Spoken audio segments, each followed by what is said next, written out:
नमस्कार, स्वागत है आपका न्यूज 18 बिहार झारखंड के डिजिटल लाइव में। मैं हूं रजनीश कुमार। आज सबसे बड़ी खबर सामने आ रही है, शिक्षक अभ्यर्थियों से जुड़ी हुई खबर है और इस खबर को फिलहाल हम सूत्रों के हवाले से आपको जानकारी दे पाएंगे, क्योंकि शिक्षा विभाग ने अभी तैयारी जरूर शुरू की है लेकिन अभी इस खबर की पुष्टि नहीं की है। चूंकि लाखों अभ्यर्थी बेरोजगार हैं और सरकार ने जो 10 और 20 लाख नौकरी की बात कही है, एक तरह से गांधी मैदान में सीएम नीतीश कुमार ने घोषणा की है, तो उन घोषणाओं की हकीकत क्या है और कितना वक्त लगेगा, ये हम शिक्षा विभाग से ही शुरू करते हैं। क्योंकि ये वर्षों से मामला लंबित है और पिछले 3.5 साल से जो बिहार के शिक्षक अभ्यर्थी हैं, सीटेट, बीटेट और एस्टेट पास करने के बाद लगातार सड़क पर हैं। आंदोलन हुआ, विधानसभा घेराव हुआ, लाठीचार्ज किया गया, घायल हुए, अस्पताल में भर्ती हुए, शिक्षा विभाग का चक्कर लगा रहे हैं, मुख्यमंत्री जनता दरबार का चक्कर लगा रहे हैं, लेकिन जो रिजल्ट है वो क्या निकलकर सामने आया है, उस बात की हम अभी जानकारी आप लोगों को दे दें। तो सबसे पहले जानकारी आपको दे दें, जो प्राइमरी वाले अभ्यर्थी हैं, जो इंतजार कर रहे थे कि इस साल उनकी बहाली होगी, तो इसमें बदलाव हो गया। सीएम नीतीश कुमार ने विगत 3 दिन पहले यानी 23 सितंबर को जो समीक्षा बैठक की थी तमाम अधिकारियों के साथ, शिक्षा मंत्री, शिक्षा विभाग के अपर मुख्य सचिव, माध्यमिक डायरेक्टर, प्राइमरी डायरेक्टर, शिक्षा सचिव, तमाम जो अधिकारी थे, और उसके साथ साथ बिहार के वित्त मंत्री विजय चौधरी, उनके साथ बैठक हुई। बैठक में जो नतीजा निकला, ये नतीजा निकला कि अब बिहार में पहले हाई और +2 स्कूलों में शिक्षकों की बहाली होगी, यानी पहले उन अभ्यर्थियों को मौका दिया जाएगा जो एस्टेट पास हैं।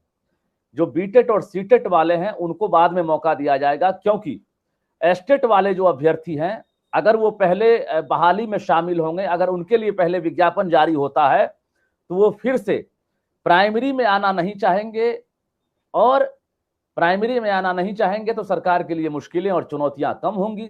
लेकिन जो बीटेट और सीटेट वाले जो अभ्यर्थी हैं, अगर उनकी बहाली पहले हो जाती है प्राइमरी वालों की, तो वो फिर से अटेम्प्ट करेंगे हाई स्कूल के लिए, क्योंकि कई ऐसे अभ्यर्थी हैं जो डिजर्व करते हैं।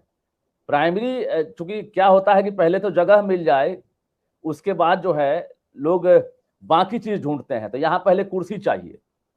तो जो अभ्यर्थी पहले प्राइमरी में बहाल हो जाएंगे, उन्हें हाई स्कूल में अटेम्प्ट नहीं करना पड़े, सरकार के लिए चुनौतियां नहीं बढ़े, जो सीटें हैं वो सीटें जो है उन अभ्यर्थियों के लिए है जो सीधा सीधी माध्यमिक में बहाल होना चाहते हैं।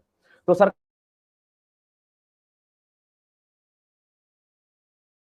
ने ये जो पूरा मास्टर प्लान है, सरकार का प्लानिंग यही है कि अब एस्टेट का विज्ञापन पहले जारी होगा, यानी दिसंबर के आखिरी तक बिहार में एस्टेट अभ्यर्थियों को बहाल होने का मौका मिलेगा, और वो जो है विज्ञापन जारी होते ही फॉर्म फिलअप कर सकते हैं। पूरी तरह से सेंट्रलाइज होगा, ऑनलाइन होगा, कहीं से आपको किसी नियोजन इकाई में आपको फिजिकली रूप से आपको चक्कर नहीं लगाना पड़ेगा। आप घर बैठे जो है फॉर्म फिलअप करेंगे। और आपको ये जानकारी हम दे दें कि जो बीटेट और सीटेट वाले हैं, उनके लिए इसलिए मुश्किलें बढ़ रही है, इसलिए चुनौतियां बढ़ रही है, क्योंकि जो दूसरी प्लानिंग है सरकार की, वो प्लानिंग है कि इसी साल आखिरी तक यानी नवंबर के बाद कभी भी बीटेट परीक्षा की घोषणा हो सकती है। सूत्रों के हवाले से खबर है, ये झटका जरूर होगा आप लोगों के लिए, लेकिन जो सच्चाई सामने निकल कर आ रही है यही खबर है कि सरकार पूरी प्लानिंग कर ली है कि नवंबर से दिसंबर के बीच में कभी भी बीटेट परीक्षा ली जा सकती है, घोषणा हो सकती है।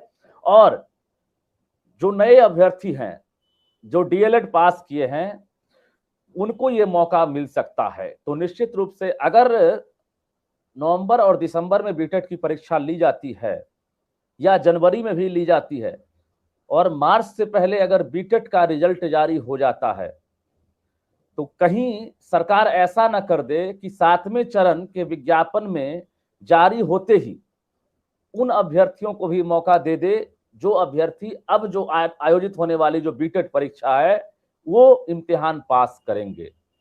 इसके बाद क्या होगा कि जो 3.5 साल से जो अभ्यर्थी लगातार इंतजार कर रहे हैं शिक्षक बनने का, उनके लिए प्रतियोगिता और टफ हो जाएगा। तो मास्टर बनना आसान नहीं है, ये राहें अभी चुनौतियों से भरी हुई है। दूसरी बड़ी मुश्किल ये है कि सेंट्रल के तरफ से जो सीटेट परीक्षा होती है, सीटेट परीक्षा दिसंबर में आयोजित होगी, उसका पहले से प्लानिंग तय होता है, उसको राज्य सरकार निर्धारित नहीं करती है। तो सीटेट का जब एग्जाम होगा तो सीटेट का रिजल्ट जनवरी के आखिरी या फरवरी के पहले वीक तक जारी हो जाता है। अगर वो रिजल्ट भी जारी हो जाता है तो आप फिर से समझ लीजिए कि सीटेट और नए बीटेट वाले जो अभ्यर्थी हैं, अगर उनको मौका सरकार दे देती है 7वें फेज में प्राइमरी में, तो वो भी आपको अटेम्प्ट ले सकते हैं। जिस बात का डर था वो अब सामने दिखता हुआ नजर आ रहा है। सरकार ने अभी तक खुलासा नहीं किया है, लेकिन मुख्यमंत्री की समीक्षा बैठक के अंदर से एक खबर सामने आ रही है कि बीटेट और सीटेट लेने की सरकार तैयारी कर रही है। यानी जो आंकड़े हैं सरकार के पास रिक्तियों के आधार पर, फिलहाल अभी 1,75,000 से 76,000 वैकेंसी सरकार 7वें फेज में देने वाली है। यानी 1 लाख प्राइमरी और 75,000 से 76,000 जो माध्यमिक और +2 वाले हैं उनकी बहाली होगी। अब जो बचे हुए अभ्यर्थी हैं, अब देखिए कंपटीशन कैसे टफ होता है। छठे फेज में 92 से 94,000 वैकेंसी निकली थी, उसमें से 42,000 की बहाली हुई प्राइमरी में। बाकी जो अभ्यर्थी हैं वो अटेम्प्ट करने के इंतजार में हैं। वो जो अभ्यर्थी हैं वो पूर्णतः अभी एक तरह से समझिए कि 60% के आसपास बचे हुए हैं। नए अभ्यर्थी जो सीटेट और बीटेट पास हैं वो बचे हुए हैं। अब क्या होगा कि मार्च के आखिरी तक कहा जा रहा है कि एस्टेट की प्रक्रिया होगी, यानी मार्च के आखिरी में ही ये घोषणा हो जाएगी कि प्राइमरी का विज्ञापन कब जारी होगा। यानी 2023 के मार्च की मैं बात कर रहा हूं, क्योंकि ये साल गुजर रहा है और इस गुजरते साल में जो उम्मीदें हैं वो परवान पर थी। अभ्यर्थियों ने लाठी खाई, अभ्यर्थियों ने कई ऐसी रातें हैं, चाहे जाड़े की रात हो, गर्मी की रात हो, बरसात हो या दिन की बात करेंगे तपती धूप हो, अभ्यर्थियों ने उन परेशानियों का सामना किया है और हम गवाह बने। हमारा इरादा आपको कहीं से कुंठित करना नहीं है, आपको कहीं से निराश करना नहीं है। बहाली होगी, ये भी मैं बता दूं आपको कि सरकार ने ये पूरा मास्टर प्लान तैयार कर लिया है कि बहाली होगी। जो ट्रेंड अभ्यर्थी हैं वो बेरोजगार नहीं रहेंगे, ये भी जानकारी दे दें। लेकिन जो सीक्वेंस है उसमें बदलाव हुआ है। यानी अब जो बदलाव हुआ है, एक बार फिर से आपको जानकारी दे दें कि एस्टेट पास अभ्यर्थी पहले बहाल होंगे, उनके लिए बहाली प्रक्रिया दिसंबर तक शुरू हो जाएगी। और जो नियमावली की बात हो रही थी कि नए नियम बनाए जा रहे हैं, वो तैयार है। शिक्षा विभाग ने प्रस्ताव तैयार किया था, वित्त विभाग के पास भेजा गया था। वित्त विभाग ने 10 से लेकर 11 या 12 तारीख को उस नियमावली पर मुहर लगा दी।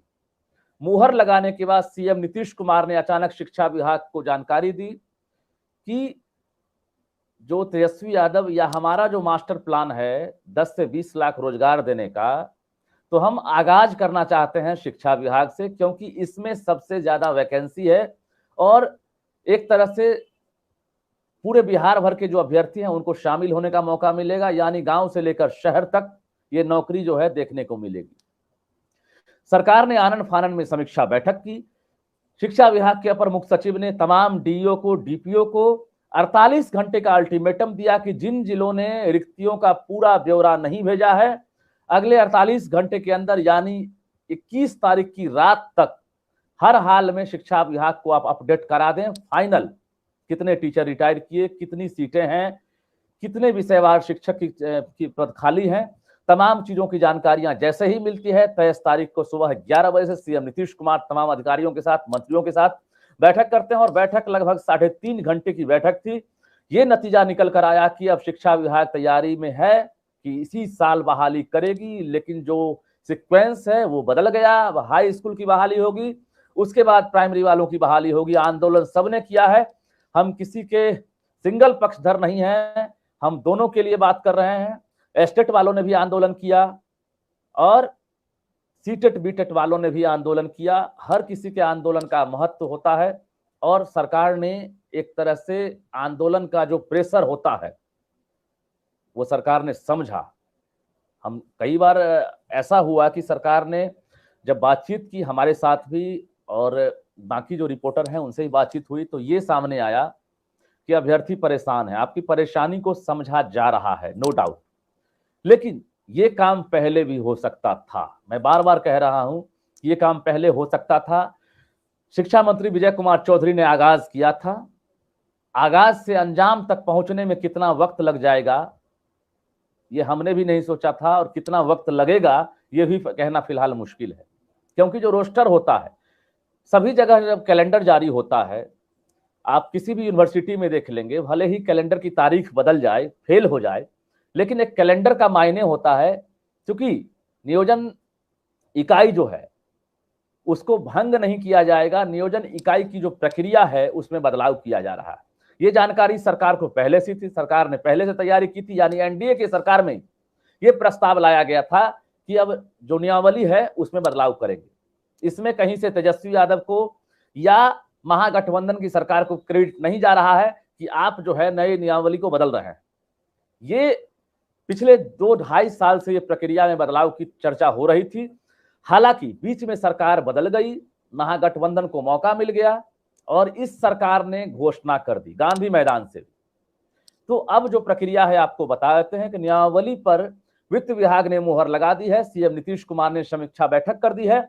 अब कहा जा रहा है कि सितंबर यानी इसी महीने में जो कैबिनेट होने वाली है उस कैबिनेट में आपको नए नियमावली को लेकर मुहर लग जाएगी। उसके बाद ये क्लियर हो जाएगा कि अब जो बहाली प्रक्रिया है उसका तरीका बदल जाएगा। ट्रांसपेरेंसी लाने के लिए हो, चाहे अभ्यर्थियों को फिजिकली दौड़ना नहीं पड़े इसको लेकर हो, या सरकार पर जो सवाल उठ रहा है उसको लेकर हो, तमाम चीजें बदल दी जा रही है। और आपको बता दें कि अब बिहार विद्यालय परीक्षा समिति को भी जानकारी दे दी गई है और वो भी तैयारी में जुट गया है। एक तरफ जहां कॉमर्स वाले एसटीईटी जो है उनके लिए भी विज्ञापन जारी होने वाला है, उसके लिए भी इम्तिहान होने वाला है। दूसरी तरफ अभी जो इम्तिहान का दौर होगा वो शुरू होगा। जो बीटेट वाले अभ्यर्थी हैं उनको अभी इंतजार करना होगा क्योंकि कंपटीशन बढ़ रहा है। अब बता दें आपको कि बिहार में जो आंकड़े हैं शिक्षकों के, अगर सर्व शिक्षा अभियान की बात करेंगे तो 30 पर 1 टीचर होना चाहिए, लेकिन हैरानी होती है कि पिछले 2011-12 से जो आंकड़े हैं वो डिक्रीजिंग डे में चल रहा है, डिक्रीजिंग ऑर्डर में चल रहा है। यानी जो आंकड़े 30 पर 1 होनी चाहिए वो अभी 50 और 55 पर 1 है। तो आप समझ सकते हैं 50 और 55 बच्चों पर 1 टीचर, ये तो विडंबना है। 30 बच्चों पर 1 टीचर होनी चाहिए थी। अब इस बहाली प्रक्रिया को आप रैंडमली समझेंगे तो इतना वक्त लग जाएगा, हम लोगों ने भी नहीं सोचा था। संजय कुमार अपर मुख्य सचिव थे, उन्होंने कोशिश की, विभाग के अपर मुख्य सचिव सेंट्रल प्रतिनियुक्ति पर चले गए। उसके बाद दीपक कुमार सिंह आते हैं, थोड़ा वक्त उनको समझने में लगा। रंजीत कुमार सिंह प्राइमरी डायरेक्टर थे जो पूरी प्रक्रिया को समझ रहे थे। ट्रांसपेरेंसी लाने के लिए उन्होंने एक कंट्रोल रूम की स्थापना कर दी थी। जो सेंट्रलाइज सिस्टम है उसको रंजीत कुमार सिंह ने ही एक तरह से अमली जामा पहनाने का काम किया था। वहां पर प्राइमरी डायरेक्टर को बदल दिया गया। कोई भी नए अधिकारी जब आते हैं, चाहे वो आईएएस अधिकारी ही क्यों ना हो, अगर किसी नए विभाग में जाते हैं उनको समझने में वक्त लगता है। सरकार ने 2-3 जो बड़ी बड़ी गलतियां की है, उन गलतियों का खामियाजा अभ्यर्थियों को भुगतना पड़ रहा है, क्योंकि अचानक आप सब कुछ प्रक्रिया चल रही है, अचानक जो है आप सब कुछ बदल देते हैं, उसके बाद समझने में वक्त लगता है। अब रही बात सरकार बदल गई तो हम समझ सकते हैं कि जो अभ्यर्थी है उनकी मनोदशा क्या होगी। कई ऐसे अभ्यर्थी हैं जिनकी आर्थिक स्थिति खराब होती जा रही है, और अगर कोई उम्मीद कर लेता है कि हम बहाल होंगे और वक्त लग जाता है तो निश्चित रूप से उनकी मनोदशा क्या होगी और उन पर क्या गुजर रही होगी हम समझ सकते हैं।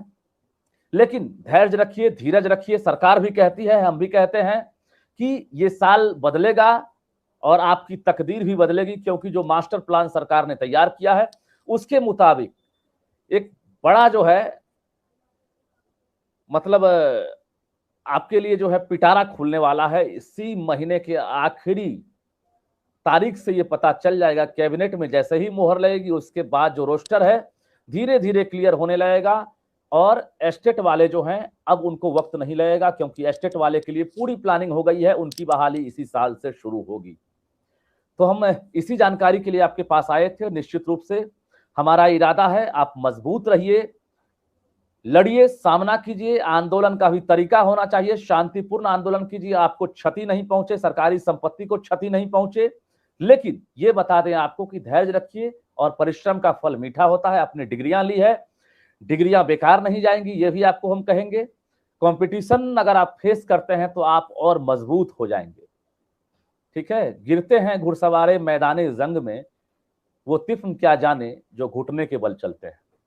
हम यही कहेंगे कि आप हिम्मत कीजिए, मेहनत कीजिए और मेहनत का फल मीठा होगा। सरकार कह रही है, हम लोग चुप बैठने वाले नहीं हैं और जो बेरोजगार हैं उनकी आवाज हम लगातार उठाते रहे हैं, रहेंगे। और कोशिश यही रहेगी कि जब तक आपके हाथों में नियुक्ति पत्र ना मिल जाए तब तक ये आवाज जो है उठती रहेगी। और कोशिश यही है कि जैसे ही कोई नई जानकारी आएगी सबसे पहले न्यूज़ 18 आप तक पहुंचाएगा।